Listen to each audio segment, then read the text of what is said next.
ఈరోజు కొంతమంది వ్యక్తులు మనతో ఆట ఆడుతున్నట్లుగా అనిపించింది. అర్థమవుతుందా? వీళ్ళేంటి నాకు అసలు విలువ ఇట్లేదు, ఇలా ఎందుకు మాట్లాడుతున్నట్లు అనుకోవచ్చు. అయినప్పటికీ కూడా ఒకళ్ళు మనల్ని చిన్న చూపు చూసినంత మాత్రాన మన విలువ ఏమాత్రము తగ్గిపోదు. ఆ విలువ తెలిసిన వ్యక్తి వచ్చాడు తండ్రి. అప్పుడు ఆ రాయికి ఏమైంది? విలువ. అవునా కదా? వాళ్ళు నీకు విలువ ఇవ్వకపోయినా నీకు ఇబ్బంది పడమాక, నీవైతే విలువైనోడు కాకపోతే నీ కొరకు యేసు ప్రభువు ప్రాణాన్ని ఎందుకు పెట్టాడు? అవునా కదా? ఈ లోకంలో ఒక వస్తువు 1,00,000 రూపాయలు పెట్టి కొన్నామనుకోండి, అది విలువైందా, విలువ తక్కువదా? కదా?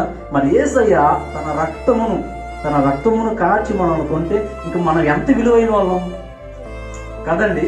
ముత్యము కంటే విలువైన వాళ్ళం మనం. అవునా కదా? కాబట్టి మనుషులు మనల్ని పొగడతలేదని, మనుషులు మనకు విలువిట్లేదని ఇప్పుడు కూడా బాధపడమాకండి.